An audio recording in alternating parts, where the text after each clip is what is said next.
ሰላም ተመልካቾች እንደምን አላችሁ? ፋና ሚዲያ ኮርፖሬሽን ከኤግል ቪው ሚዲያ ጋር በመተባበር ያዘጋጀ የሚያቀርብላችሁ ሳምንታዊ የጤና ገጽ ፖድካስት ዝግጅታችን ተጀምሯል። እንግዲህ እንደምታውቁት ዛሬም ጤና ገጽ ፖድካስታችን ላይ አዲስ ጉዳይ ይዘንላችሁ መተናል።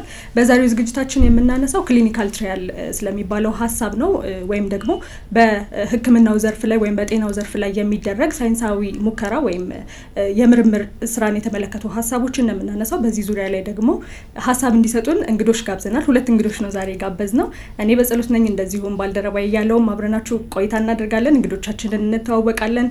በጤና ገጽ ፕሮግራማችን ከዚህ በፊት እንደምታውቁት ጥሩ ሐሳቦችን ነው የምናነሳውና ዛሬም እንደዚሁ በጤናው ዘርፍ እድገት ላይ ትልቅ ሚና ያለውን ጉዳይ ነው ክሊኒካል ትራያልን ለማንሳት የወደድ ነው። ብትከታተሉን ታተርፉበታላችሁ ብለን እናስባለን። ወደ እንግዶቻችን እንሄድና እንግዶቻችን እንኳን በሰላም መጣችሁ። በጣም ነው እናመሰግነው እዚህ ድረስ ስለመጣችሁ፣ እንግዶቻችንም ስለሆናችሁ ደስ ብሎናል። በመተዋወቅ መጀመሪያ እንተዋወቅ። ዶክተር መኮንን ተፈሪ በጤና ሚኒስቴር የአርማወር ሃንሰን ምርምር ተቋም ተመራማሪ ነኝ። በዛው ተቋም የክሊኒካል ሙከራ ምርምር ዘርፍ አለ። ያንን ዘርፍም እንደዚሁ እመራለሁ። ከዛ በተጨማሪ እንግዲህ ከቅርብ ጊዜ ወዲያ አቋቋም ነው የክሊኒካል ሙከራ ምርምር ኔትወርክ ወይም ስብስብ አለ። ያንንም የዋና ኮሚቴውን በሰብሳቢነት አገለግላለሁ። እሺ፣ አመሰግናለሁ። ሙሉ ስሜ ዶክተር መዝገቡ ስላምሳው አስረስ እባላለሁ። በጎንደር ዩኒቨርሲቲ በተባባሪ ፕሮፌሰር እና የውስጥ ደዌ ሐኪም ሆኜ አገለግላለሁ። ከዚህ በተጨማሪ በጎንደር ዩኒቨርሲቲ ውስጥ በሚገኘው የክሊኒካል ትራያል ማዕከል ሰብሳቢ ነኝ። እንዲሁም በቅርቡ ባለፈው ዓመት ያቋቋምነው የክሊኒካል ናሽናል ክሊኒካል ትራያል ኔትወርክ ኦፍ ኢትዮጵያ አባል ነኝ ማለት ነው። መልካም። ስለዚህ በጸሎት ምናልባት ውይይታችንን ለመጀመር የሚያስችለን እንዲሆን ጎንደር ዩኒቨርሲቲንና አርማወር ሃንሰን የስራ መስሪያ ቤቶችን አንድ ያደረገ ጉዳይ አለን ማለት ነው ዛሬ። እንደዚሁም ከጎንደር ዩኒቨርሲቲም የሚያልፍ በሌላ ተቋማትም ጋር የሚገናኝ ጉዳይ ላይ ነው ቆይታ የምናደርገው። ዶክተር መኮንንም እንዲሁም ደግሞ ዶክተርንም በዚሁ ጉዳይ ነው የምናገኛቸው። ዛሬ የምናነሳበት ሀሳብ ትልቅ ሀሳብ ነው። ምክንያቱም ባለፉት ጊዜ ማህበራዊ ሚዲያም ላይ ሚኒስትሪ ሚዲያም ላይ አንቺም አይተሽዋል፣ ዶክተር የሚያግዙኛል። ክቡር ጠቅላይ ሚኒስትራችን የአርማወር ሃንሰን ሪሰርች ኢንስቲትዩትን አስመርቀው ነበረ። ትልቅ ማዕከል ነው። እሱም ባስመረቁበት ሰዓት ብዙዎቻችንን የገዛ ደግሞም ትልቅ ሀገር እንደመሆናችን መጠን ትልቅ ሀሳብ አንስተው ነበረ። የጤና ሉዓላዊነትን ማረጋገጥ ወይም ደግሞ ኢትዮጵያ በመድኃኒት አቅም ራሷን መቻል አለባት፣ የመድኃኒት ሉዓላዊነታችንን እናረጋግጣለን ብለው ያነሱት ሀሳብ ሁላችንን የሚገዛ ከዛ ያንን ሀሳብ ትልቅ ሀሳብ ከሚተገብሩት መካከል ደግሞ አንዱ የክሊኒካል ትራያል የሕክምና መድኃኒቶች ምርመራ ከተደረገ ግኝት ከተገኘባቸው በኋላ የሙከራ ስርዓት ውስጥ ያልፋሉ። በዚህ ጉዳይ ለማውራት ነው እንግዲህ ዛሬ እዚህ ያለ ነው እና ከመጀመሪያው ጥያቄ ለመጀመር ነው በአጠቃላይ ክሊኒካል ትራያል ምንድን ነው የሚለውን ነገር አንስተን መጀመር ብንችል። ወደ ዩኒቨርሲቲ መጥቷል ማለት ነው ዶክተር። ክሊኒካል ትራያል ወይም ክሊኒካል ሙከራ ወይም የሕክምና ሙከራ ብለን ልንወስደው እንችላለን። ይህ ማለት ማንኛውም የምንጠቀምባቸው መድኃኒቶች፣ ክትባቶች፣ የሕክምና ዘዴዎች ወይም ሌሎች መሳሪያዎች በሕክምና ስራ ላይ ከመዋላቸው በፊት የሚያልፉበት ሂደት ነው። ስለዚህ ደህንነታቸውንና ውጤታማነታቸውን ለማየት የሚደረግ ሂደት ነው ማለት ነው። ዶክተር የሚጨመር ነገር ይኖራል? መድኃኒትም ክትባትም ሌሎችም ለህክምና የምንገለገልባቸው መሳሪያዎች ወደ ሰው መጥተው ገበያ ላይ ከመዋላቸውና በስፋት ከመጠቀማችን በፊት በተለያዩ የሙከራ ሂደት ውስጥ ያልፋሉ። ስለዚህ ክሊኒካል ሙከራ የምንለው በቀጥታ የሚያሳየው በሰዎች የሚደረግ ሙከራ እንደማለት ነው። የሙከራ ደረጃው በሰዎች ላይ ሲደርስ፣ ነገር ግን ሰዎች ላይ ከመሞከሩ በፊት ቀደም ሲል በሌሎች በላቦራቶሪም በእንስሳትም የሚሞከርበት ሁኔታ ይኖራል። እዛ ውጤታማነትን የሚያመለክት ነገር ካለና በሰው ላይ ቢሞከር የከፋ ጉዳት አያደርስም ተብሎ የሚታሰብ ከሆነ ወደ ሰው መጥቶ ደግሞ የተለያዩ ደረጃዎችን ያልፋል ማለት ነው። ስለዚህ ማንኛውም መድኃኒት በፋብሪካ በስፋት ወጥቶ ገበያ ላይ ከመዋሉ በፊት በእንደዚህ አይነት ሂደት ውስጥ ነው የሚያልፈው። ምናልባት እኛ ብዙ ጊዜ ውጤቱ ላይ ብቻ መድኃኒቶቹን ገበያ ላይ ስንገዛ ስለምናውቀው ሙከራ ሲባል ሰማው ሊያስቸግረን ይችላል። አዘርዋይስ ግን ሁሉም በዚህ ሂደት ውስጥ ናቸው የሚያልፉት ማለት ነው። ስለዚህ ክሊኒካል ሙከራ ወይም የህክምና ሙከራ ጀነራሊ በስፋት ከመጠቀማችን በፊት በሰዎች ላይ የምናደርገውን የምርምር ሂደት የሚገልጽ ነው ማለት ነው። ክሊኒካል ትራያል ስንል ምናልባት እኔ ሳስብ እንደነበረው በቀጥታ ወደ አማርኛ ተርጉመን እናምጣው ብንል ምን አይነት አቻ ትርጉም ይኖራል ብዬ እያሰብኩ ነበርና ቀደም እንዳሉት ሙከራ ስንል ትንሽ ሰው ዘንድ ሲሄድ ቀለል ያለ ነገር ይመስላል አይደለ? ብዙ ፕሮሰሶችን የሚያልፍ ነው። በእርግጥ ወደ በኋላ ላይ የምናነሳቸው ይሆናል እነሱን። ግን እስቲ እንደው በአቻ ትርጉም ብለን የምናስበው ለዚህ ለክሊኒካል ትራያል የሚለውን ወደኛ እናምጣው ብንል ምን ልንለው እንችላለን? ኦልሬዲ ተጠቅመንበታል። የህክምና ሙከራ ብለናል። ለህክምና የምንጠቀምባቸውን ማለት የተስማሚነት ሙከራ ነው ምንለው። በሰው ላይ ማንኛውም ለምሳሌ መድኃኒትን እንውሰድ። መድኃኒት ለህክምና ሊሆን ይችላል። ለአንድ በሽታ ለተለየ በሽታ ለማከም ለማዳን የምንጠቀምበት መድኃኒት ሊሆን ይችላል። ስለዚህ የምንለካባቸው መንገዶች መድኃኒቱ ውጤታማ ነው የምንለው አንዱ በሰዎች ያለው የጎንዮሽ ጉዳት ተቀባይነት ያለው ደረጃ ምንም የለውም ሳይሆን ተቀባይነት ባለው ወይም ቶለረብል ሰው ሊቋቋመው በሚችል ደረጃ ሆኖ ነገር ግን ለተባለው አላማ የሚያድን ወይም ውጤታማ የሆነ መሆኑን ማረጋገጥ ማለት ነው። ስለዚህ እነኚህን ሳምፕሎች ወይም ናሙናዎችን በመውሰድ የተወሰኑ ሰዎችን በመውሰድ በዛ ደረጃ የሚሞከር ይሆናል ማለት ነው። ስለዚህ በአቻ ትርጉም ስንወስደው ሙከራ የሚለው በእርግጥም ትራያል የሚለውን የቀጥተኛ የእንግሊዘኛውን የሚያሳይ ነው። ስለዚህ ምናልባት የምርምር ዘርፍ በሰው ላይ የሚደረግ የምርምር ዘርፍ ብለን ትንሽ እንትን ልንለው እንችላለን። አዘርዋይስ ግን ህክምና ሙከራ የሚለው የበለጠ ይገልጸዋል። እንግዲህ ሙከራ የሚለው ነገር ላይ ከመድረሳችን በፊት ደግሞ ዶክተር በደንብ የሚያነሳበት ጥናትና ምርምር ቀዳሚውን ቦታ ይወስዳል። መጀመሪያ ወደ ሙከራ ደረጃ ከመድረስ በፊት በጥናት የሚገኙ ግኝቶች አሉ። እነዛ ሂደቶች ናቸው እንግዲህ ጥሩ ሪዛልት ስናገኝባቸው ወደ መሞከር የምንመጣው። ከዛ በፊት ግን አንድ መድኃኒት ለሙከራ ከመድረሱ በፊት በምን አይነት ሂደት ውስጥ ያልፋል፣ ሙከራ ላይ ከደረሰስ በኋላ በምን አይነት ሂደት ውስጥ ያልፋል የሚሉትን ጥያቄዎች ብናነሳ ምናልባት ሀሳቡን በደንብ ላብራራልን ከቻለ።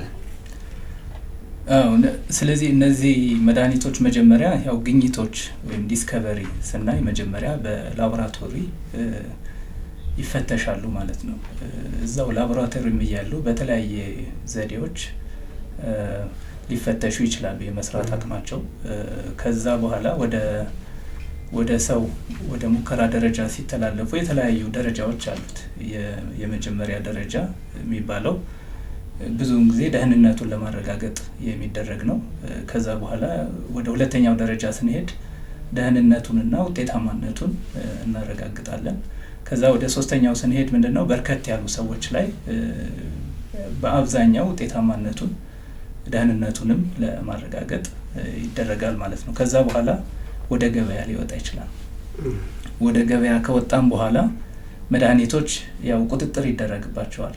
በአጠቃላይ ውጤታማ ናቸው ወይ፣ ደህንነታቸው የተጠበቀ ነው ወይ፣ ሎንግ ተርም ቤኔፊት የምንለው ነው ወይንም ሪስክ እንደ አጠቃላይ ደህንነቱን ውጤታማነቱን በዘላቂነት ለማየት እነዚህ ደረጃዎችን ይከተላል ማለት ነው። ቀደም ብለን እንደጠቀሱት በላቦራቶሪ እንሞክራለን። ከዛ ደግሞ በእንስሳት ላይ ልንሞክር እንችላለን። ከዛ ደግሞ በትክክል ህክምናው ለሚያስፈልገው መድኃኒቱ ወይም ቫክሲንም ሊሆን ይችላል ለሚያስፈልገው የሰው ልጅ እሱ ላይ ነው ሙከራ የምናደርገው። የመጨረሻው ስቴፓችን እሱ ነው የሚሆነው እና በሰዎች ላይ ሙከራ ስናደርግ ሂደቱ ምን ይመስላል? ከምን ተነስተን ነው? ምን መሟላት አለበት? እንዴት ነው ይሄ ሂደት የሚሆነው? በዚህ ሂደት ውስጥ የመጀመሪያው በሰው ላይ ለመስራት የሚያስችሉ ቅድመ ጥናት ውጤቶች መገምገም አለባቸው። ያንን እንግዲህ መድኃኒቱን ያበለጸገው አካል ይገመግማል። ያንን ወደ ሰነድ ይቀይራል ወይም ፕሮቶኮል ወደምንለው ነገር ይቀይራል። በኋላም ጥናቱን የሚያካሂደው ተመራማሪ የምንለው ኢንቨስቲጌተር የምንለው በተመሳሳይ ያንን ይገመግማል እና ተቀባይነት ያለው ውጤት በሰዎች ለመሞከር የሚያስችል ቅድመ ውጤት አለው ተብሎ ከሚታመን ከሆነ እንግዲህ በተለያየ ደረጃ ይሄንን የሚገመግሙ አካላት አሉ። በተለያየ ምርምር ስነ ምግባር ኮሚቴዎች የሚባሉ በእኛ ሀገር ደረጃ በተቋም ደረጃ ይኖራሉ። እንደ ሀገር ደግሞ በብሔራዊ ደረጃ እንደዚህ የምርምር ገምጋሚ ኮሚቴዎች አሉ።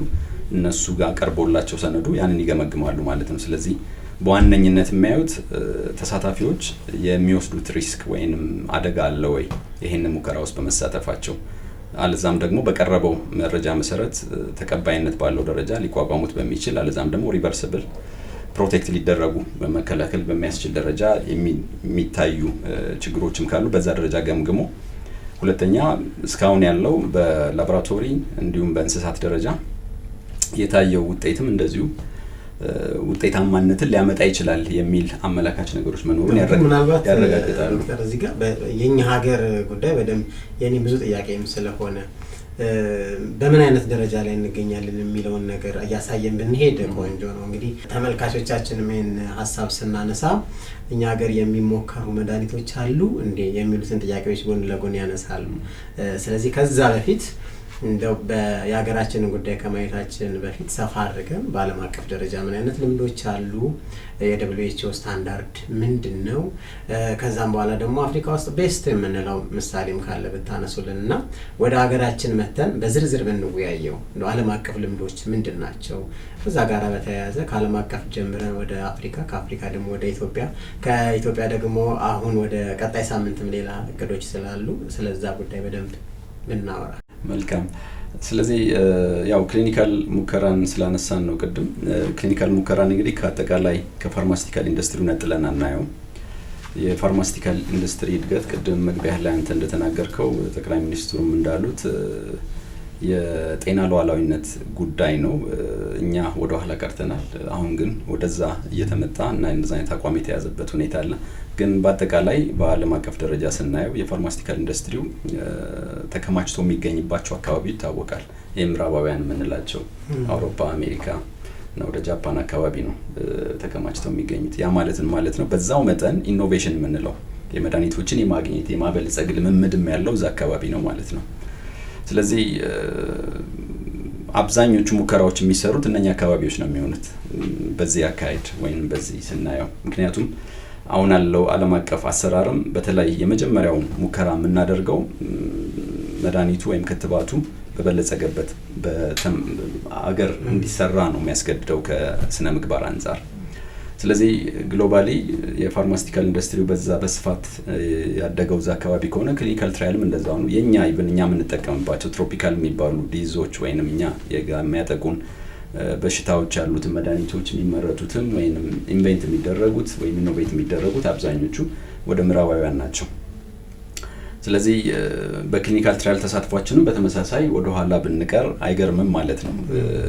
አለዛም ደግሞ ክሊኒካል ትራያል እንሳተፍ የምንችለው ቅድም ወንድሜ እንዳነሳው ወደ ኋላ ያሉት ላይክ ደረጃ 3 ያልናቸው አይነት ሊሆን ይችላል የምንሳተፉ። ምክንያቱም በዛኛው በደረጃ 3 አሰራር ላይ በትክክል በሽተኛው ማግኘት ስላለበት በሽታው በአፍሪካ በኢትዮጵያ ብቻ የሚገኝ ከሆነ ግድ እዚህ መጥቶ መሞከር አለበት። በዚህ ተሳትፎችን እዛ ላይ የተመሰረተ ወይንም የተገደበ ይሆናል ማለት ነው። ስለዚህ ኦቨርኦል ያለን ተሳትፎ አነስተኛ ነው ማለት ይቻላል።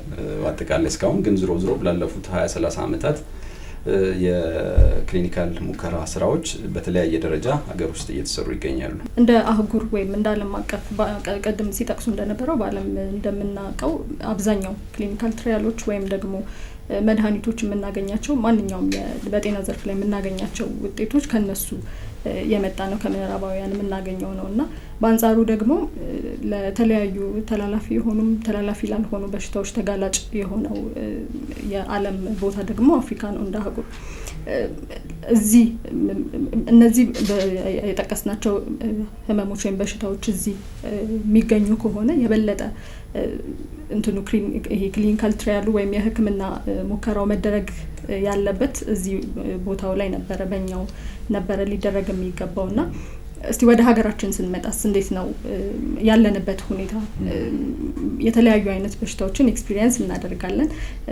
ነገር ግን የምናመጣው ለኛ ተብለው ባልተዘጋጁ የሕክምና እንትኖች ነው እየተጠቀምን ያለ ነውና እስካሁን አሁን ያለንበት ሁኔታ እንዴት ነው? ያው እንዳጠቃላይ በጣም ጥሩ መነሳሳቶች አሉ።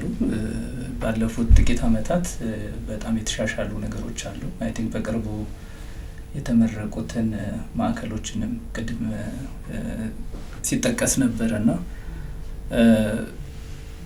ያው ዝቅተኛ ነው ማለት እንችላለን። ነገር ግን አሁን ባለው ሁኔታ መነሳሳቶች አሉ። በተለይ ዩኒቨርሲቲዎች፣ የሕክምና ተቋማት ከሌሎች ዓለም አቀፍ ሀገራት ዩኒቨርሲቲዎች ወይም የፋርማ ካምፓኒዎች ጋር በመተባበር የሚሰሩ የተለያዩ ምርምሮች አሉ። በጣም መሻሻል አለ ብዬ አስባለሁ። እንዳጠቃላይ ያው ይሄ ነገር ያለውን ነገር ሞር ማስቀጠል ወደፊት አይ ቲንክ ብዙ ነገር እንሰራለን የሚያሳዩ ነገሮች አሉ። ነገር ግን እንዳጠቃላይ ደግሞ የማህበረሰቡ አቀባበል በጣም ወሳኝነት አለው። ምክንያቱም የሕክምና ሙከራ የማንኛውም የሕክምና ስርዓት እንደ አንድ አካል ተደርጎ ነው የሚታየው። ያ ማለት ምንድነው? ማንኛውም መድኃኒት የምንወስደው መድኃኒት በዛ ሂደት ስለሚያልፍ የሙከራውም ልክ በእያንዳንዱ የጤና ስርዓት ውስጥ መካተት ይኖርበታል ማለት ነው። ሁሉም መድኃኒቶች ወይም ክትባቶች ሁሉም ማህበረሰብ ላይ መሞከር ላይኖርባቸው ይችላል። ስለዚህ የሚሞከርበት ወይም በሰው ላይ የሚሞከርባቸው የራሳቸው አግባቦች አሉ። አንደኛው አግባብ ቅድም እንደተነሳው አዲስ ሲሆን ወደ ገበያው ከመግባቱ በፊት በስፋት በየደረጃው በልጽጎ ወይንም ውጤታማነቱ ተረጋግጦ በሚመለከተው ተቆጣጣሪ መስሪያ ቤት እውቅና ወይንም ፈቃድ ካገኘ በኋላ ወደ ገበያ ይወጣል። የዛ እንግዲህ ያ መድኃኒት ሲወጣ በተገኘው መረጃ መሰረት የሚሰጠው የሕክምና አገልግሎት ለነማን መሰጠት እንዳለበት በእድሜ የሚሆን በጾታ ወይም በሌሎች ምክንያቶች መረጃው አብሮ ይወጣል ማለት ነው። በዛ መሰረት ይደረጋል። ሌላ ጊዜ ደግሞ ቅድም እንደተነሳው ሌላ ቦታ በልጽጎ ነገር ግን የበሽታው አይነት አለዛም ደግሞ የጄኔቲክ ምንለው ወይም የሰው ተፈጥሮ በሽታውና የመድኃኒቱ ላይ ልዩነት አለው ተብሎ ከታሰበ ደግሞ በተወሰነ ደረጃ የተገኘውን መረጃ ለማረጋገጥ እዚህ የሚሰራበት ሁኔታ ሊኖር ይችላል። ለምሳሌ ይሄ ልምድኛም ጋር አለ። ቀደም ሲል የኮሌራ ክትባትን ቀደም ሲል በኢዥያ እንግዲህ በአመዛኙ ኮሌራና መሰል የተቅማጥ አምጪ በሽታዎች የሶስተኛው ዓለም በሽታዎች ተደርገው ነው የሚወሰዱት። ስለዚህ በአብዛኛው በአፍሪካና በኤዥያ ነው ተስፋፍተው የሚገኙት። ስለዚህ መጀመሪያ የኮሌራ ክትባት በሚበለጽግበት ጊዜ ኢዥያ ውስጥ በህንድ ተሞክሮ እና ፈቃድ አግኝቶ ወደ ዓለም አቀፍ ጠቀሜታ ላይ የዋለ ክትባት ነው። ያም ሆኖ ግን ወደ አፍሪካ ሲመጣ ቀደም ሲል የተሰሩት ስራዎች በሙሉ እዛው አካባቢ ስለነበረ የተገኘውን መረጃ ማረጋገጥ ስላለብን ብሪጅንግ የምንለው ወይንም የማረጋገጫ ሙከራዎች ወደ 200 ሰዎች ላይ ህጻናትና ወይም ልጆችና አዋቂዎች ላይ እዚህ ዛሬ 13 ዓመት አካባቢ ሰርተን እኔ ይሄ እንዳይዘለል ነበር የፈለኩት። ምክንያቱም ስለዚህ ተመሳሳይ ውጤት እዛ የተገኘው ውጤት እኛም ጋር ተመሳሳይ ውጤት አለው፣ ደህንነቱም እንደዛው ነው የሚለውን ካረጋገጥን በኋላ የሚቆጣጠረው መስሪያ ቤት ለምሳሌ የኛ የተቆጣጣሪ መስሪያ ቤት ክትባቱ ገብቶ ወራርሽኞች በሚኖሩበት ጊዜ ጥቅም ላይ እንዲውል አድርጓል ማለት ነው። ያ ለኛ ብቻ ሳይሆን እንደ አፍሪካም ከሞላ ጎደል የጄኔቲክ ዲፈረንስ አለ የምንለው የኛን ውጤት ሌሎች የአፍሪካ ሀገሮችም ተጠቅመው በስፋት ወደ መጠቀም የሚገቡበት ሁኔታ አለ ማለት ነው። ስለዚህ ሁሉም መድኃኒቶች ሁሉም ህዝብ ማህበረሰብ ላይ ወይም ሀገር ላይ መሞከር አለባቸው ማለት አይደለም። ለዚህ አሰራር አለ ዓለም አቀፍ እንዳስፈላጊነቱ ነው። አንድ ሁለተኛ አሰራር አለ፣ ያንን ውጤት የምንቀበልበት አሰራር አለ። መድኃኒቶችም ሌላ ቦታ ተሞክረው እና በልጽገው ተመርተው የሚመጡትንም ስናስገባ ወደ ሀገር ውስጥ የተቆጣጣሪ መስሪያ ቤት አለን። ተቆጣጣሪ መስሪያ ቤቱ ሲያስገባ የሚያያቸው መረጃዎች አሉ ማለት ነው። ወይም ዶዛይር ከመድኃኒቱ ጋር ተያይዘው ያሉ መረጃዎችን እነኛን በመገምገም አስፈላጊ ሲሆን ደግሞ የተመረተባቸው አካባቢዎች ሄዶ በማየት እነኛን መረጃዎች በማጠናከር ወደ ሀገር ውስጥ ቢገቡ ማህበረሰባችን ላይ ችግር አይፈጥሩም በሚል ፈቃድ ሲያገኙ ነው የሚገቡት። ስለዚህ ዓለም ላይ ምን አለ አንዳንድ ጊዜ እንደ ቋሚ የገቢ እንትን አድርገው የሚጠቀሙት አሉ። የራሱ ጥቅም ስላለው ያን ማድረግ ተገቢ ባይሆንም ግን እንደዚህ አይነት ልምድ አለ ሰዎች ጋር በደንብ ውስጣቸው ገብቶ ነገሩን ከመረዳት የተነሳ ደጋግመው ቢያደርጉትም ያን ያህል እንትኑን እስከተረዱት ድረስ ነገርየውን በደንብ እስካወቁት ድረስ ጉዳት እንደማያደርስባቸው በማወቅ በማመን ደጋግመው ያደርጉታል። እንደውም እንደ ገቢ ምንጭ ቀደም ሲል እንዳልኩት እንደዛ ያደርጉታልና አድቫንቴጅ አለው አይደለ? ጥቅም አለው። እንደው ዝም ብሎ አንድ ሰው ተነስቶ ይሄንን ለሞክርበት ምንም እንትን ለሌለው ማለት ለሱ ምንም ጥቅም ለማይልለት ነገር ፈቃደኛ ላይሆን ይችላልና ግን ምንድነው ምናነሳቸው ነገሮች አንድ ሰው ክሊኒካል ትራያል ለማድረግ ፈቃደኛ መሆን ያለበት ምን ነገሮችን አውቆ ነው? ምን አድቫንቴጅ አለው? ምን ዲስአድቫንቴጅ አለው? የሚሉትን በደንብ ለይተን ብናያቸው መልካም። አይ ቲንክ ከእንግሊዘኛው እንደጀምር ይፈቀድልኝ። ኢንፎርምድ ኮንሰንት ይባላል በአጠቃላይ ሂደቱ። ኢንፎርምድ ኮንሰንት ማለት የሚገባውን መረጃ ሙሉ በሙሉ እንዲያገኙ ይደረጋል እና እንዲገባቸውም ይደረጋል። ጥያቄም ካላቸው እንደዚሁ እና እንደገባቸው ካወቁ በኋላ በሙሉ ፈቃደኝነት በራሳቸው ፈቃድ ብቻ እንዲገቡ ይደረጋል። ከዛም ባለፈ በየትኛውም ጊዜ አቋርጠው መውጣት ይችላሉ። ያ ሁሉ እዛ ስምምነት ውስጥ ይካተታል። ይሄ የስምምነት ወረቀት ወይንም የመረጃ ወረቀት ደግሞ መጀመሪያውንም በስነ ምግባር ኮሚቴውና በመድኃኒትና ምግብ ቁጥጥር ባለስልጣን ይጸድቃል ታይቶ ያ መረጃ። ስለዚህ ያንን ኮፒ ብቻ ነው መጠቀም የሚችለው ኢንቨስቲጌተሩ ወይንም ተመራማሪው። ስለዚህ ያንን ሙከራ የሚያደርግ አካል በዛ ያንን መረጃ ብቻ ነው መስጠት የሚችለው ማለት ነው። ስለዚህ ቀድሞ የተገመገመና ማግኘት የሚገባቸውን መረጃ እንዲያገኙ ይደረጋል በተለያየ መንገድ እስኪገባቸው ድረስ። የሰዎች አረዳድ የተለያየ ሊሆን ስለሚችል ስለዚህ ያንን ካደረጉ በኋላ ግን መጀመሪያውንም ቢሆን ሪክሩት ሲደረጉ ወይንም ሰዎችን ስንመለመል መመዘኛዎች ይወጣሉ። እነኛ መመዘኛዎችም ቀድመው የጸደቁ ናቸው፣ በሚመለከታቸው አካላት የጸደቁ ናቸው። ስለዚህ ያን ሲመለከተው ነው ሲጀመር ወደ ጥናቱ የሚመጣው። ከዛ በኋላ ግን መረጃውን ቢብን ካገኘ በኋላ አልፈልግም ሊል ይችላል። ስለዚህ በዛ ደረጃ ነው። ስለዚህ ሁለት አይነት እንደተባለው ጤናማ የሆኑ ሰዎች በተለይ የመጀመሪያው ደረጃ ላይ ብዙ ጊዜ ጤናማ ሰዎችን ነው የምናስገባው። የነሱ አመለካከትና በአጠቃላይ አረዳድ እና ቀደም እንዳልሽው በቀጥተኛ ተጠቃሚ አይደሉም። ጤነኛ የሆኑ ሰዎች ታማሚ የሆኑት በደረጃ 2 እና በደረጃ 3 የምናስገባቸው በሽታው ያለባቸው ሰዎች ግን ስቲል ቤኔፊት የማድረግ ጥቅሙን የማግኘት አማራጮች ይቀመጥላቸዋል። ሌሎች አማራጮችም ካሉ ያንን የምርምር ወይም የሙከራ መድኃኒት ባለመውሰዳቸው ይሄንን መውሰድ ትችላላችሁ። ነገር ግን እዚህ በመሳተፋችሁ እንደ አይነት እዚህ ባለመሳተፋችሁ እንዲህ የሚል ነገር መረጃው ይቀርብላቸዋል። ስለዚህ በሙሉ ፈቃደኝነት በተረዱት መጠን እንዲገቡ ይደረጋል ማለት ነው። እንግዲህ አንድ ጥያቄ ማህበረሰቡ ከይል ጠየቅ። ምክንያቱም እንግዲህ አጠቃላይ በሀገራችን ውስጥ ያለው ቴክኖሎጂን ቶሎ የመላመድ አይደል፣ ከዛ ደግሞ ሳይንስን ቶሎ ወዳጅ የማድረግ ልምዶቻችን አሁን እያደጉ መጥተዋል። ጊዜውም የኤአይ የሆነ ስለሆነ ብዙ ሰዎች ወደዛ እየመጡ ነው። ምን ቻሌንጆች አሉ? እስከዛሬ ባያችሁት ሂደት ውስጥ ቻሌንጅ ናቸው እነዚህ እንደ ማህበረሰብ ልንወያይበትና ችግሩ ልንፈታ ይገባል የሚባሉም ካሉ እናንሳ። ይሄንን ካነሳን በኋላ በቀጥታ ዛሬ ቁጭ ብለን የምናወራበት ዋናም ጉዳይ ደግሞ ኔትወርክ አላቸው። ይሄንን አጠናክሮ ለመስራት የተፈጠረ ትልቅ ኔትወርክ አለ። ስለሱ እናነሳለንና በክሊኒካል ትራያል ላይ በኢትዮጵያ ውስጥ አሉ የሚባሉ ዋና ቻሌንጆች ምንድነው? ወደዛ ከመሄዳችን በፊት ቀደም ሲልም ስላነሳች ደጋግመው የሚሳተፉ ሰዎች አሉ። እንደዚህ ያለ ነገር አለ። ስለዚህ በእኛ በአርሞር ሃንሰን ምርምር ተቋም ይሄ ልምድ አለ።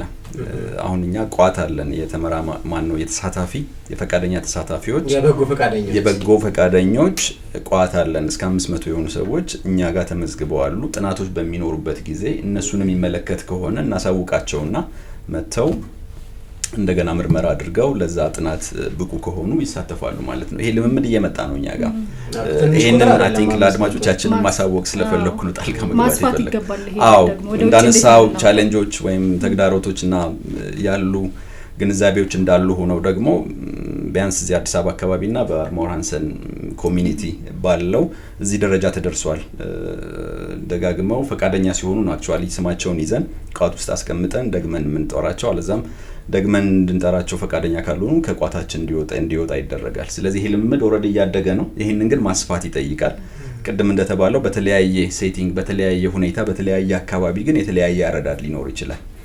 ምናልባት ሌላውን አይ ቲንክ መዝገቡ ልትቀጥል ትችላለህ። ከማህበረሰቡ ያሉት ተግዳሮቶችና የአዌርነስ ጉዳዮችን እያስቸገሩን ያሉ ነገሮች በተለይ ደግሞ ማህበረሰቡ ጋር ስንመጣ ምንድነው ወደነሱ ይሄንን ነገር ይዘን ስንሄድ ምንድነው ላለመቀበል የሚይዛቸው የሚያዳግታቸው ነገር አንዱ ተግዳሮት ይሄ ነው። ከዛ ውጭ ያሉትንም ደግሞ መጥቀስ እንችላለን። ያው እንዳጠቃላይ የአረዳድ ችግር ሊኖር ይችላል። አቀባበሉ ኦቨርኦል ጥሩ ነው ብዬ ነው የምወስደው። ምክንያቱም እያንዳንዱ ምርምር በሚደረግበት ጊዜ እንደ ተመራማሪ የሚደረጉ የተለያዩ አካሄዶች አሉ። የማህበረሰቡን ማሳተፍ ያስፈልጋል። ምርምር ከመደረጉ በፊት ጀምሮ ማህበረሰቡን በአካባቢ ያሉ የተለያዩ የሚመለከታቸውን አካላት በአንድ ላይ በማድረግ ስለ ጥናቱ ስለሚደረገው ነገር ገለጻ መደረግ ሊያስፈልግ ይችላል፣ እንደ የጥናቱ ሁኔታ ማለት ነው። እንዳጠቃላይ በተለይ ከቅርብ ጊዜያት ወዲህ በተለይ ክትባቶች ላይ አንዳንድ እንትኖች ሲነሱ ይስተዋላል።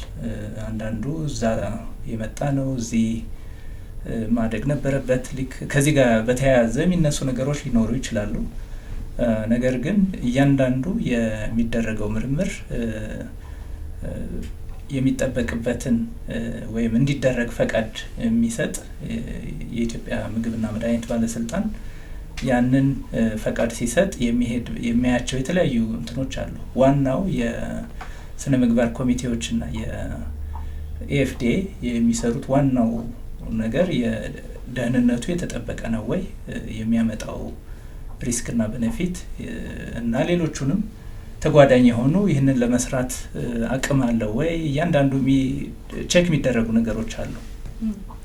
ቀደም ፕሮሰሱ ላይ ሂደቱ ላይ ስናነሳ አሁን እያሰብኩኝ ነበር ሳናነሳው ያለፍነው ነገር ከመጀመሪያው ጀምሮ መጀመሪያ ላቦራቶሪ ውስጥ ይሰራል ብለናል። ከዛ በኋላ ደግሞ እንስሳት ላይ እንሞክራለን። ከዛ በሰዎች ሙከራ ካደረግን በኋላ መድኃኒቱ ወይም ሕክምናው ለሚገባው አካል እንዲተላለፍ ይደረጋል አይደለ? ለሚያስፈልገው እንትን ላይ የመጨረሻው ግባችን በቃ ጨርሰናል፣ ክሊኒካል ትራያላችንን አጠናቀናል ብለን የምንይዝበት ቦታ የትኛው ነው? ምክንያቱም አንዳንድ ጊዜ መድኃኒቶች ወይም ሕክምናዎች እቃዎችም ሊሆኑ ይችላሉ አይደለ? የሕክምና ማቴሪያሎች ከተሰራጩ በኋላ ሰዎች እንዲጠቀሙባቸው ከተደረጉ በኋላ አይኖ እንደዚህ አይነት ችግር ተገኝቶበታል ሊሰብሰብ ተብሎ ደግሞ እንዲህ አይነት ነገሮች ሊመጡ ይችላሉና የቱ ጋር ነው የምናቆመው? የመጨረሻ ትራያላችን የሚሆነው እስከምን ድረስ ነው የምንሄደው የሚለውን ብናነሳ። ኦኬ መልካም።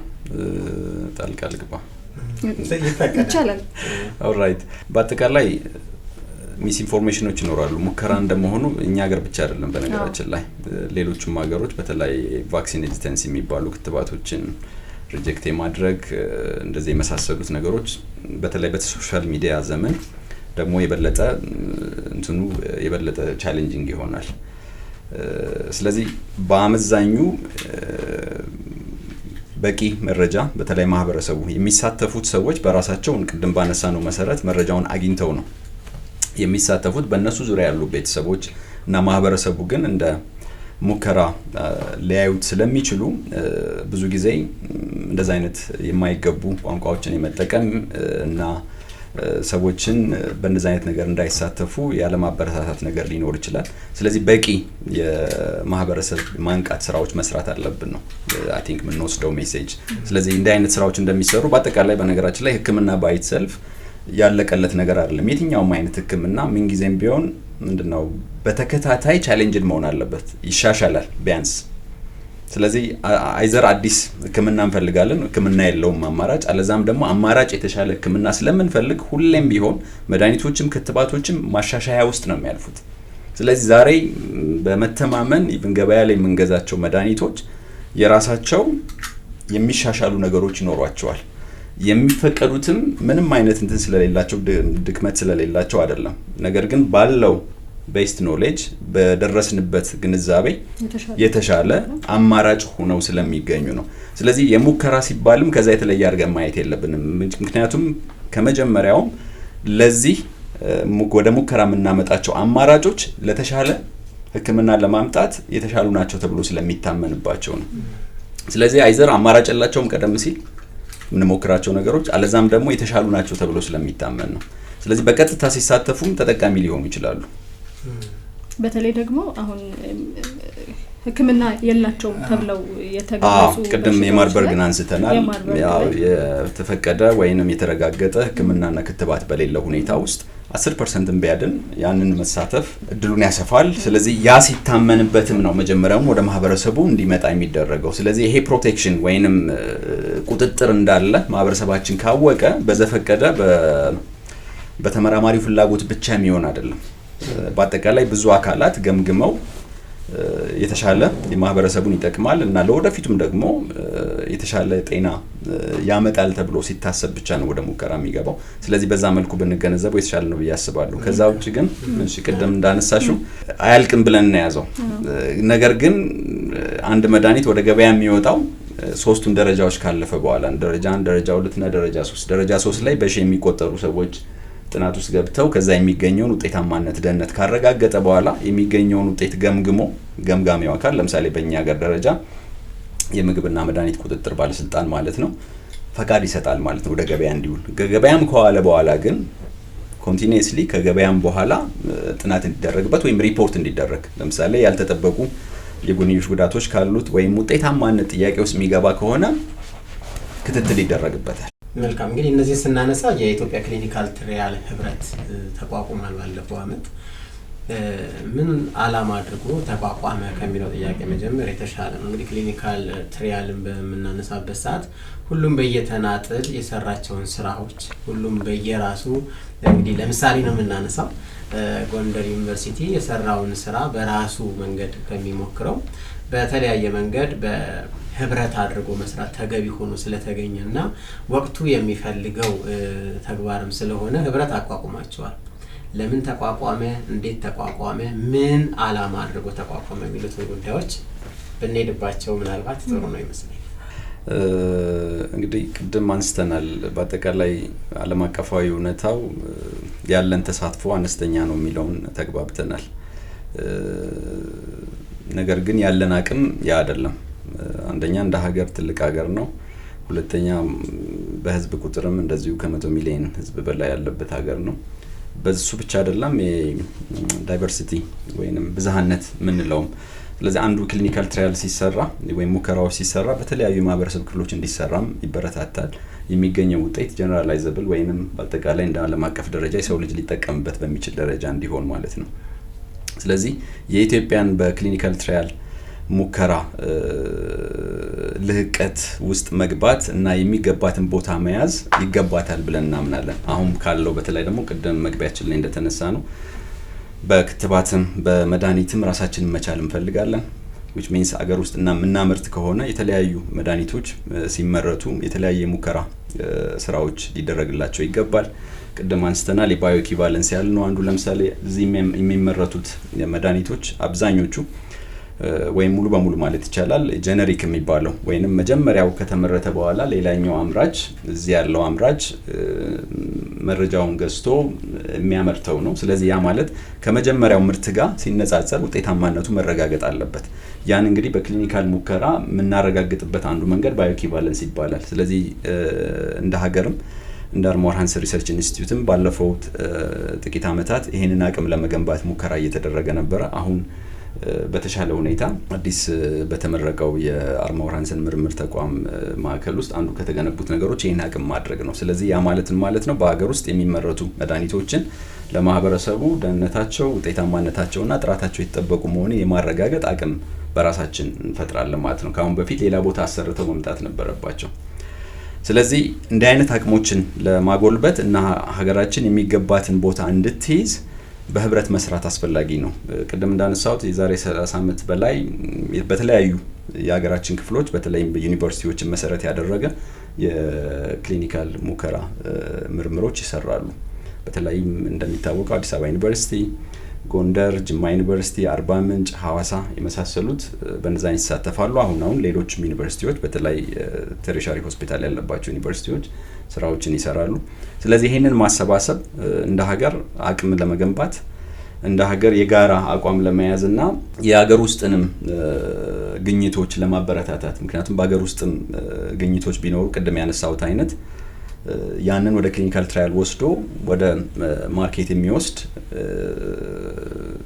እንትን ያስፈልገናል የሚያግዝ አቅም ያስፈልገናል ስለዚህ ሁሉንም አካላት ያካተተ መልቲ ዲሲፕሊናሪ እንዲሆን ከአስተማሪዎችም ተመራማሪዎችም በመንግስት ዘርፍም ደግሞ እንደ አርማወር ሃንሰን ሪሰርች ኢንስቲትዩት በተለይ ደግሞ የሥራ ክፍልም እንደምትመራ በጋራ ሆኖ ይሄንን ኔትወርክ ይሄንን ህብረት መመስረት ተችሏል እንግዲህ ምን ነገሮችን ለማሳካት የሚለው ጥያቄ ቢነሳ እንዳጠቃላይ ምንድነው እዚህ በፊትም ምርምሮች በነገራችን ላይ ይሰራሉ አሁን አርማወር ሃንሰን የምርምር ማዕከል ከጎንደር ዩኒቨርሲቲ ከጅማ ከሌሎችም ጋር በጋራ የሚሰሩ ምርምሮች ነበሩ እንዳጠቃላይ ግን ይሄንን የህብረት ማቋቋም ጠቀሜታው በጣም ይጎላ ነው አንደኛ ከዚህ በፊት የሚሰሩትን እንደ አንድ ወይ ደግሞ በተለያየ ቦታ ላይ አንድ ላይ በመስራት እንደ ሀገር አቀፍ ትልቅ ኤቪደንስ ወይም ግኝት ልናገኝባቸው የምንችላቸው ነገሮች አሉ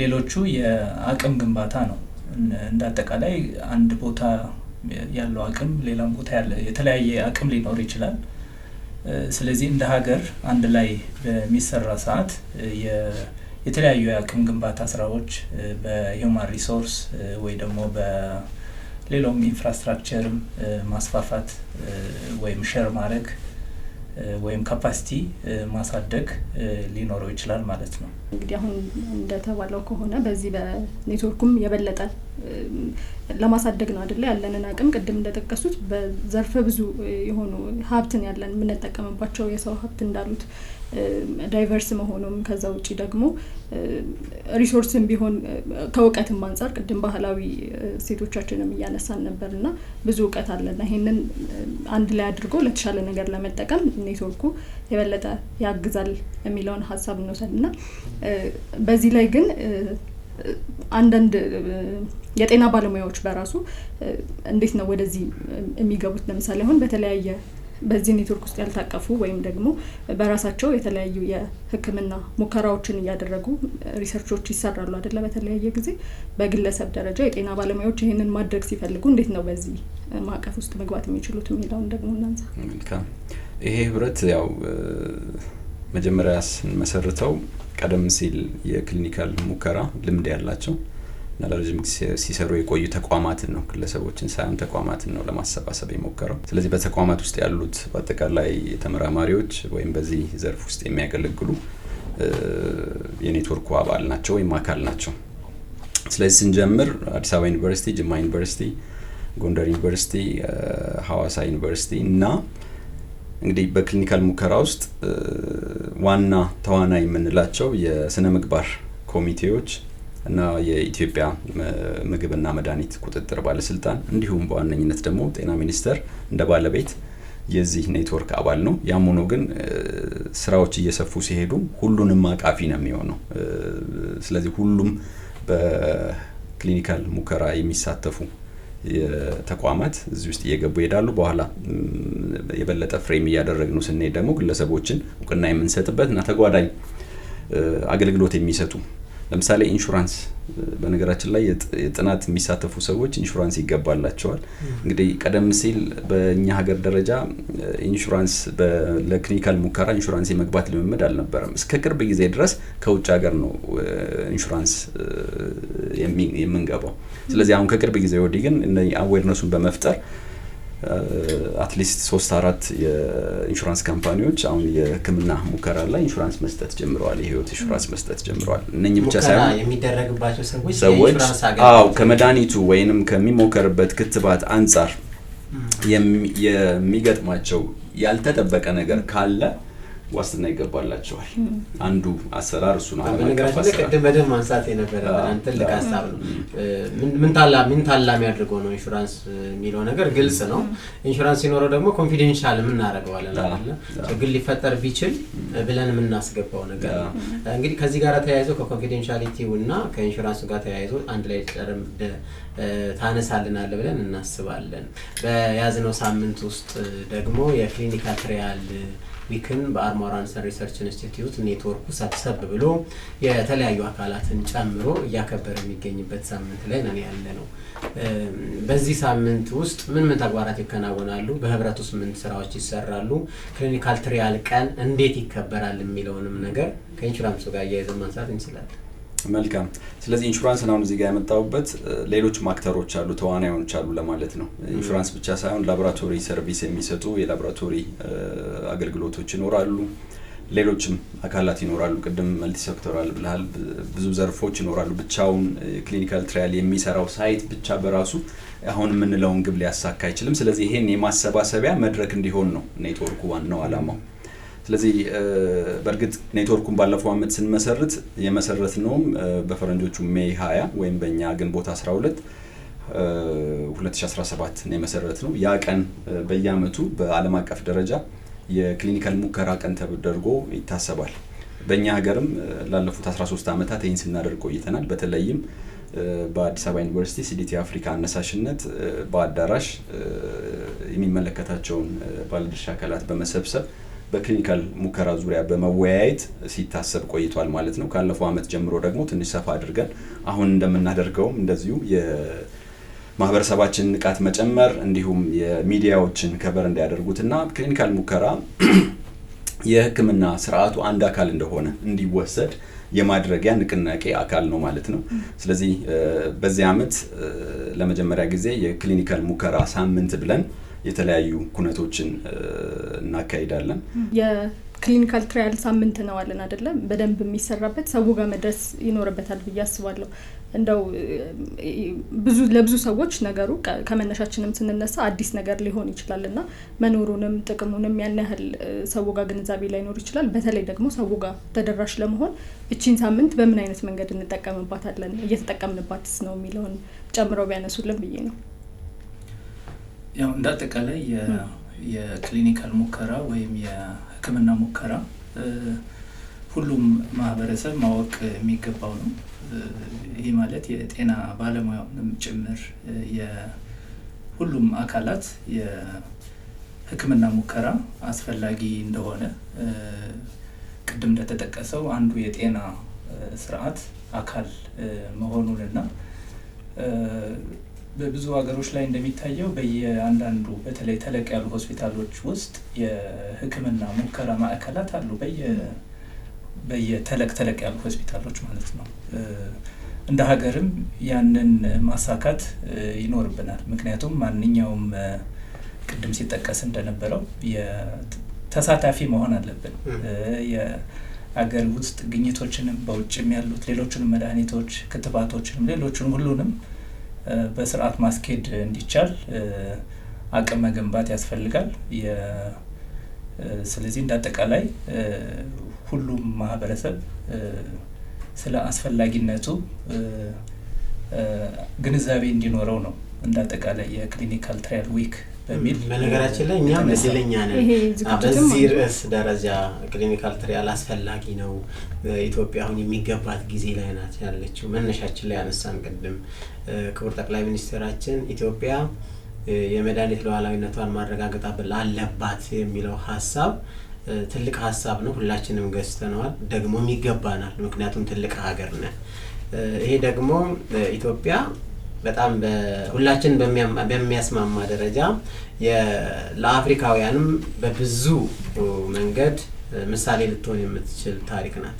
ከዚህ አኳያ እንደው ሳይነሳ እንዳይቀር ቢያንስ ለጎረቤት ሀገሮቻችን ለአፍሪካውያን ምንም እናካፍለው ነገር አለ። በክሊኒካል ትራያል ከዚህ በፊት በነበሩ ልምዶች እየሰራናቸው ባሉት ነገሮች በተለይ በአርማወር ሃንሰን ሪሰርች ኢንስቲትዩት በዓለም አቀፍ ደረጃ የታተሙ ጆርናሎች እንዳሉ አውቃለሁ። በጎንደር ዩኒቨርሲቲ፣ በጅማ ዩኒቨርሲቲ፣ በሐዋሳ ዩኒቨርሲቲ፣ በአዲስ አበባ ዩኒቨርሲቲ ከትምህርት ሚኒስቴር ጋር ባሉ በተለያዩ ኮንሰርቲየሞች የሚታተሙ ትልቅ ጥናትና ምርምሮች ወደ ፋርማኮሎጂ ዲፓርትመንት የደረሱበት ወደ መድኃኒት ወደ ማምረት የደረሱበት ሂደት እንዳለ አውቃለሁ።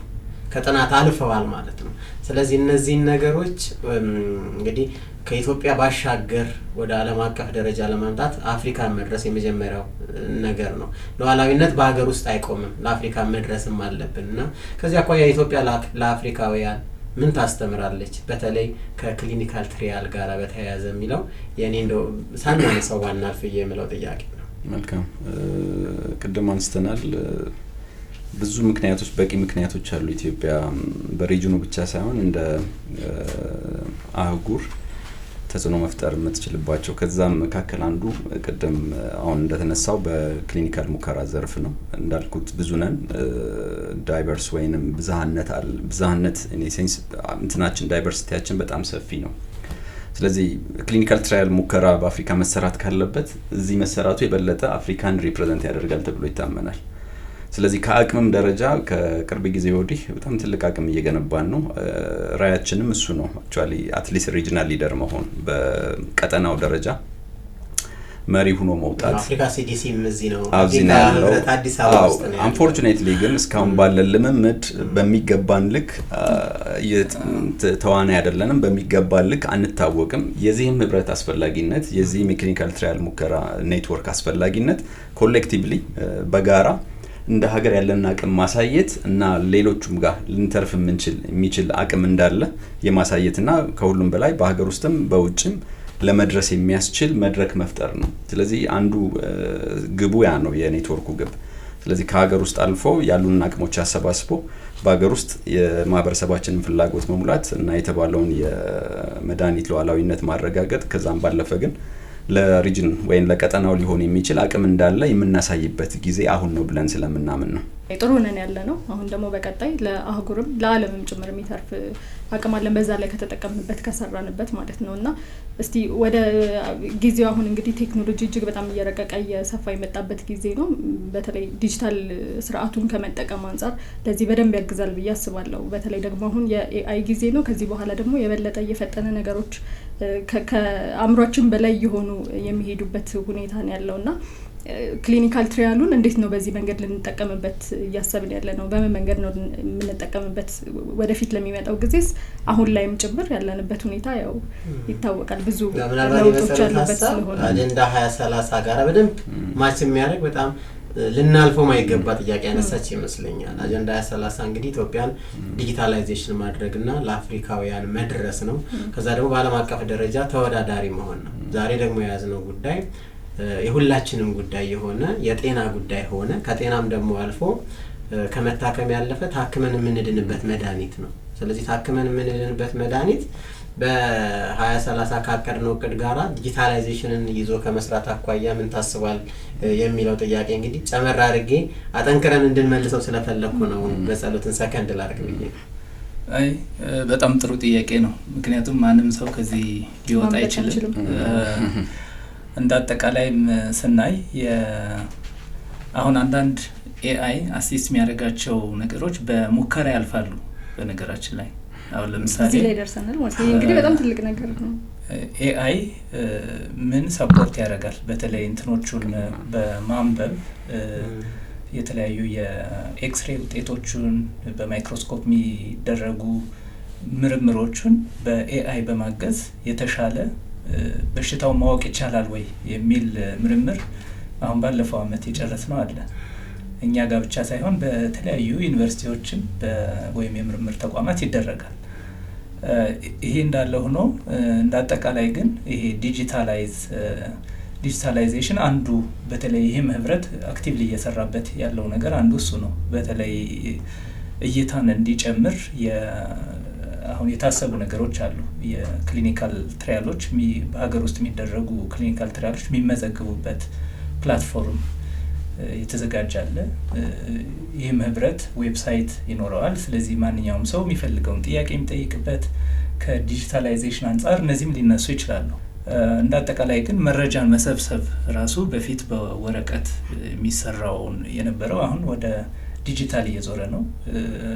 አሁን በቅርቡ ያለቁ ጥናቶችም ሙሉ በሙሉ ዲጂታል ሆኖ የተጠናቀቁበት ሁኔታ አለና እንዳጠቃላይ በጣም ከፍተኛ እድገት አለ። ከዚሁ ጋር አብሮ ለመሄድ የተሄደበት ያለው ስቴፕ በጣም አመርቂ ነው ማለት እንችላለን። ስለዚህ እኩል ለኩል እየሄድን ነው ብለን ማንሳት እንችላለን ማለት ነው። የህክምናው ዘርፍ ከዲጂታልና ከኤአይ ተጠቃሚ ከሆኑ ዘርፎች አንዱ የህክምናው ዘርፍ ነው። ስለዚህ ቅድም እንደተነሳው አሁንም ቢሆን በኤአይ የሚታገዙ ሙከራዎች አሉ። በተለይ የቆዳ በሽታን ከመመርመር አንጻርና ሌሎች ስለዚህ አንዱ እንግዲህ በስፋት ሊሰራበት የሚገባና እንደ ሀገር አቅም እንፈጥርበት ይሆናል ማለት ነው። መልካም እንግዲህ ሀሳቦቻችንን ሰብሰብ እናድርግ። በዋናነት የክሊኒካል ትሪያል ለኢትዮጵያ አስፈላጊ የሚሆንበት ብቻ ሳይሆን እጅግ በጣም አስፈላጊ የሚሆንበት ጊዜ ላይ ደርሰናል። ይሄን ለማጠናከር ደግሞ የክሊኒካል ትሪያል የሚሰሩ የተለያዩ ተቋማት ሪሰርቸር ኢንስቲትዩሽኖች እና ዩኒቨርሲቲዎች ትምህርት ሚኒስቴርን ጨምሮ ጤና ሚኒስቴር አርማወር ሃንሰን ሪሰርች ኢንስቲትዩትን ጨምሮ የጋራ ኔትወርክ ኖሯችኋል። በዛ ኔትወርካችሁ በያዝነው ሳምንት ሰፋፊ ውይይቶችን አድርጋችኋል። እየተደረጉም ነው የቆዩት። ይሄ ኔትወርክ ይሄ ህብረት በመከረባቸው ምክረ ሀሳቦች ባሳለፍነው በዚህ ሳምንት ውስጥ ምን ጉዳዮች ላይ ተወያያችሁ? ምን ሀሳቦች ተነሱ? በቀጣይስ ምን ታስባል? የሚሉትን ነገሮች እናንሳና የዛሬው ውይይታችንን እናጠቃልላለን። እሺ እንደ አጠቃላይ የህክምና ሙከራ አሁን ያለበት ደረጃ ደርሷል። ስለዚህ ወደፊት እንዴት ከዚህ በተሻለ ከፍ አድርገን እንሄዳለን የሚለው ነው ትልቁ ፖይንት። ከዛ ጋር ተያይዞ ተደጋጋሚም ሲጠቀስ ነበረ። እንደ አጠቃላይ ሁሉም ማህበረሰብ ማወቅ አለበት። የተወሰኑ ተመራማሪዎች ብቻ ሀሳቡን ይዘው የትም ሊያደርሱት አይችሉም። ማህበረሰቡ ማወቅ አለበት፣ የጤና ባለሙያው ማወቅ አለበት፣ የመንግስት አካላትም ጭምር። እንደ አጠቃላይም አሁን በጣም ጊዜው ነው የምንለው። በተጨማሪ ምንድነው የመንግስት ኮሚትመንት እዚህ ላይ በጣም ከፍ ያለ ነው። እንደ ጤና ሚኒስቴርም መንግስትም እንደ አጠቃላይ የጤና ምርምሩን ዘርፍ ለማገዝ የሚደረገው ጥረት በጣም ከፍተኛ ነው። ስለዚህ በየተለያዩ ተቋማት ላይ የተለያዩ ላቦራቶሪዎችን ማስተካከል ወደፊት ምንድነው ጥናት ሲሰራ የሚጠበቅባቸው ደረጃ አለ። እዛ ደረጃ ላይ ማድረስ ማብቃት የሚነሱ የተለያዩ እንትኖች አሉ። በዛ ስቴፕ ላይ ነው ያለው እንደ አጠቃላይ እንደ ሀገርና ያንን ነገር አጠናክሮ መቀጠል ያስፈልጋል። ምናልባት ብዙ ጊዜ እንደ ውስንነት የምናነሳው እዚህ ሀገር የሚደረጉ አብዛኞቹ ምርምሮች ከውጭ አካላት ጋር የሚገኝ ቅንጅት ነው የሚሰራው። ከውጭ ፋይናንስ ጥገኝነት ለመውጣት በተለይ የሀገር ውስጥ ባለሀብቶችን የሀገር ውስጥ ማኑፋክቸሪንግ ካምፓኒዎች የተለያዩ ድርጅቶች ምክንያቱም አሁን አቅማችን በጣም ከፍ ያለ ነው። እነሱንም ወደ መድረኩ ለማምጣት አንደኛው አክቹአሊ በዋናነት የያዝ ነው። በተለይ በኔትወርኩ የሎካል ማኑፋክቸሪንግ ካምፓኒዎችን የተለያዩ ኢንዱስትሪዎችን ማገናኘት እርስ በርስ። ከዛ ውጪ ደግሞ የሎካል ፕሮዳክሽን በጣም ከፍ ለማድረግ የግድ የሎካል ካፓሲቲ ማደግ አለበት። ሎካል ፈንዲንግ መኖር ይኖርበታል። በዚህም ዙሪያ ተከታታይ አይ ቲንክ ተመሳሳይ አካሄዶች ወይም ዝግጅቶች ሊኖሩ ይገባል ብዬ አስባለሁ። አመሰግናለሁ። መልካም እንደ መውጫ አይ ቲንክ ትልቁ ለአድማጮቻችንም ለማህበረሰቡ መወሰድ ያለበት የክሊኒካል ሙከራ ምርምር ስራ ዓለም አቀፋዊ እውነት ነው። እኛ ሀገርም እየተደረገ ነው። ስፋቱ በሚፈልገው ልክ ባይሆንም እና የጤና ስርዓቱ የህክምና ስርዓቱ አንድ አካል ነው። ስለዚህ እኛም አሁን በህብረቱም በአጠቃላይ እንደ ሀገር ማድረግ የምንፈልገው ክሊኒካል ሙከራ በተለየ መልኩ በተለየ እንዲታሰብ ሳይሆን የህክምና ስጣቱ አካል የህክምናውን ለማዘመን ህክምናውን ለማሻሻል ከምናደርጋቸው ጥረቶች አንዱ አካል ተደርጎ በሁሉም በተለይ ካፓብል በሆኑ ወይም አቅሙ ባላቸው ሆስፒታሎች ቅድም እንደተነሳው የክሊኒካል ሙከራ ማዕከላት የሚኖሩበትን ሁኔታ ማየት ነው። ስለዚህ የህክምና ስርዓቱ አንድ አካል ሆኖ በተለየ ሁኔታ የማይታሰብበትን ሁኔታ መፍጠር ነው ትልቁ ግባችን። አመሰግናለሁ። እንግዲህ ሀሳቡ እጅግ በጣም ሰፊ ነው፣ ረዘም ያለ ጊዜ የሚፈልግ ነው እና ተመልካቾችም ሊያነሷቸው የሚችሏቸው ጥያቄዎች ያሏቸው ይመስለኛል። ካሏችሁ እንግዲህ የሀሳብ መስጫ ሳጥኑ ላይ ብታስቀምጡልን በሌላ ፕሮግራም ተመልሰን የምናነሳቸው ይሆናል እንጂ ብዙ ሀሳቦችን አንስተናል። ግን ደግሞ የሚቀሩን ደግሞ ያላየናቸው ያልሸፈናቸው ብዙ ሀሳቦች ሊኖሩ ስለሚችሉ ለዛሬ ግን እዚህ ጋር እንግታና ቆይታችንን ስለመጣችሁ ይሄን የመሰለ ሀሳብ ስላጋራችሁን እጅግ አድርገን እናመሰግናለን። እንግዲህ በጸሎታችን በተደጋጋሚ እንዳነሳ ነው ጥሩ ሀሳቦች አነሳ። ይሄ ሀሳብ በኔትወርኩም ብዙ ስራዎች እንደሚሰሩ ተነጋግረናል። ብዙ ነገሮችን እንፈልጋለን። ይህንን ኔትወርክ ማግኘት እና ደግሞ ከህብረቱ ጋር አብሮ መስራት የሚፈልጉ ከሆነ በአርማወር ሃንሰን ሪሰርች ኢንስቲትዩት ማዕከል ውስጥ ነው እንግዲህ ዋና መስሪያ ቤታቸው። እዛ ድረስ ሄደው አርማወር ሃንሰን ሪሰርች ኢንስቲትዩት ማዕከል ውስጥ የህብረቱን አድራሻ እዛ ስለሆነ ሊያገኟቸው አብረው ሊሰሩ ይችላሉ። ስለዚህ በዚህ ጉዳይ ላይ ማንኛውም ጉዳዩ ይመለከተኛል ያለ አካል አብሮ ለመስራት እንግዲህ በበሩ ክፍት ነው ማለት ነው። ይሄን ነገር ነው የምናነሳው። ቆንጆ ሀሳቦችን አነሳ። በዚህ እንጨርስ እንግዲህ። በጣም አሪፍ እናመሰግናለን ስለመጣችሁ።